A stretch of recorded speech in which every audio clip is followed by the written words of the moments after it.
Shadows of Valentia is in just about every way the awkward middle child of modern Fire Emblem. Of these 5 mainline titles, it's the only remake, the only one that doesn't feature an avatar, and the only one with a design philosophy that favors limited options for tighter tactical choices as opposed to the more open-ended RPG style of its contemporaries. Echoes also did rather poorly in sales, as could be expected of a dated remake releasing at the end of the 3DS's life cycle. And as it came only a few months after the launch of Fire Emblem Heroes, and sandwiched in between the poisoned well controversies of Fates and the unending faction drama of Three Houses, it's little wonder that Shadows of Valentia is kind of forgotten about a lot of the time. That does not, however, mean that it lacks for fans. Which brings me to the subject of today's video. Sacred Echoes is a demake of Shadows of Valentia, using sacred stones as a basis, hence the name. GBA Fire Emblem ROM hacks are nothing new. In fact, they're quite popular thanks to their relative accessibility, but I've never really delved into that scene before. I've always gotten the impression that most ROM hacks prioritize pushing the series' gameplay to more challenging heights, rather than trying to do anything noteworthy in terms of writing. As such, gameplay updates were not what caught my eye about Sacred Echoes, although I am happy to report that if that is something of interest to you, then there's plenty to talk about here as well. Shadows of Valentia gets a lot of criticism for not doing all that much to elevate the basic Famicom-era map design of the original. As it turns out, the simple act of recreating the game for the Game Boy Advance format does much to address that issue. The level geometry in Sacred Echoes is more complex, and it incorporates staple features of GBA gameplay like more varied terrain, doors and chests on maps, and Fog of War. This snowballs into other alterations as well. Sacred Echoes has thieves, providing all the utility you'd expect in the GBA games. The weapon triangle exists, which leads into the game giving you access to a small number of axe users. There are 2 completely new characters, one an early game thief for Alm, and another filling Atlas's original role as a mid-game villager, because Atlas himself is now one of the aforementioned axe users. Archers are now unisex, so Faye can actually use the weapon she appears with in Heroes. Archers are now also at a triangle disadvantage at one range, balancing them while not leaving them useless up close. Magic functions as it does in Echoes, but some of the characters' spell lists have been altered to make them more interesting. Sonia now learns some dark spells, while Noma has been reworked to be a powerful utility staff bot rather than a late-game filler mage. There are 3 difficulty modes as well as a casual mode, and once you've beaten the main story, there's a creature campaign style post-game where you can replay dungeon maps and potentially unlock hidden characters. There's no turn wheel functionality in Sacred Echoes, but you'll be playing this on an emulator, so it's not as though that's ever necessary. These are just a handful of the changes you'll find in the ROM hack. I don't want to spoil them all here, but it's important to understand that even though this is a demake, it's one that offers a distinctive gameplay experience. You won't feel quite like you're replaying Echoes, but it also retains enough of the Valentia game's unique quirks that it won't feel like any of the GBA games either. Villager customization, statue promotions, the unconventional magic system.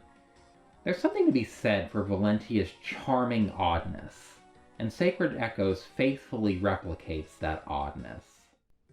That's not even touching upon what I really wanted to focus on though, which is the writing of this ROM hack. The original Echoes does indeed present a storytelling experience that you're not going to find anywhere else in modern Fire Emblem, if only because of the lack of an avatar. That does not, however, absolve it of flaws, particularly in the way that it reproduces and even reinforces the classic Kaga-era misogyny. To that end, the team behind Sacred Echoes has done a substantial amount of rewriting, most notably in the game's second half, to make certain moments more palatable. This is especially noticeable late in Celica's story, where both she and Jeddah have been rewritten to be more intelligent, and to erase much of Celica's victimization. There's no more witch brainwashing or fake-out death here. While Renea's fate couldn't have been avoided without also heavily altering the final Berkut battle, his death scene is now more appropriately vague, and is less likely to leave a bad taste in your mouth as a result. Probably the most far-reaching story change involves Fernand, who is no longer a poster child for sexually frustrated entitlement with a hasty redemption by death. The writers accomplished this with one straightforward alteration. They take the subtext of Fernand's relationship with Clive and make it text. No longer does he lust after Matilda. Instead, he's hurt and frustrated that his closest friend continues to overlook him, and supports automatically unlocked after you clear the game fill in Fernand's history with Clive, Claire, and Matilda, and successfully convert him into the sort of sympathetic antagonist that Fire Emblem traditionally deals in, and that Berkut still doesn't quite qualify as. Fernand is only one of several characters who see changes to their writing that make the Valentia cast more queer than it already was. Didn't like that Leon's whole thing is crushing on a guy who's completely oblivious to his feelings? Not only are his supports with Valvar now more understanding on both ends, but Leon also has a new support line with Atlas that ends with the two of them hitting it off. New character Akantha does what she can to somewhat counterbalance the male-dominated cast of Echoes, picking up the lesbian thief torch from Radiant Dawn's Heather and carrying it even further. There are now a handful of cross-army supports available in the post-game, ranging from the obvious and Celica, to some cute follow-up for the original's odd fixation on Mycen having no biological children, to a support line that appears completely random, until you realize that it's working in details from the Valentia art book, and it's using that backstory to write a trans character. Call this something you'll never see in an official Fire Emblem. I have to say, this Demake really puts in the work to make Clive less clueless and more likable. He genuinely comes off here as a guy that everyone would look up to and want to sleep with. I'm a little surprised, though, that comparatively little has been done with the three soldiers of the Deliverance, beyond preserving their sexual ambiguity from the original. Leaving them aside, however, even Echoes' own additions to the roster get some build-up. Faye no longer revolves entirely around her unrequited attraction to Alm, allowing her to feel more like a rounded character and less like an unhinged joke. Conrad wasn't treated quite as well. I get the impression that the writers were uncomfortable with how his only noteworthy addition to Echoes was incest subtext, but he still gets a handful of new supports. As I said, I don't want to give everything away in this video, but all of the extra character interactions are really appreciated. Some of them work in memory prisms from Echoes. Some of them incorporate elements from the art book that fill in holes in backstories and world building. And others are just simply fun, and add more depth to these characters. Shout out to the team as well for sticking to the voice of Shadows of Valentia, even in the obvious absence of voice acting. All of these characters still sound very much like themselves, even down to the puns.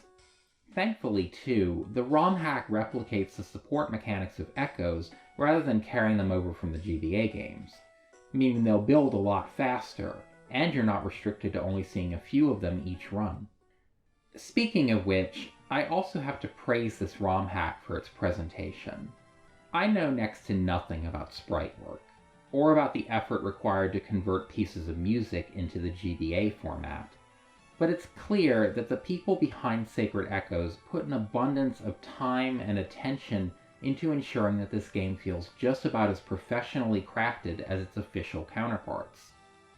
Some of the sprites look a little clunky here and there, and the soundtrack is a mixture of recreated Echoes pieces, repurposed GBA tracks, and scattered bits of music from other sources. But I think those rougher edges add to the charm in a way. There's a bunch of little Easter eggs added in by the developers, and references to Echoes memes, and expansions on story elements that were flat out missing from the original, that showcase how much of a passion project this was, that Shadows of Valentia really did resonate with some fans, and that there was a desire to expand upon the game in a more technically accessible medium. Could I say that I wouldn't be tempted to do the same with my favorite older games if I had any sort of programming knowledge? I'd almost certainly take a stab at remaking Genealogy, but gayer if I had that kind of skill. Especially if Intelligent Systems isn't going to get around to that anytime soon. I encourage you to check out Sacred Echoes if any of this sounds interesting to you. I put the link to the patch down in the description, which also includes more information from the team behind the project, as well as a link to its Discord. Having hung around their server for a bit, I'm pleased to note that there seems to be an active community around this Romhack, discussing its various features and sharing stories about their playthroughs. If you played Sacred Echoes, or are planning to do so, I'd like to hear your thoughts on it down in the comments. And be sure to like this video and subscribe to my channel if you want to see more of my content, Fire Emblem related and otherwise. Thank you all for watching. Au revoir!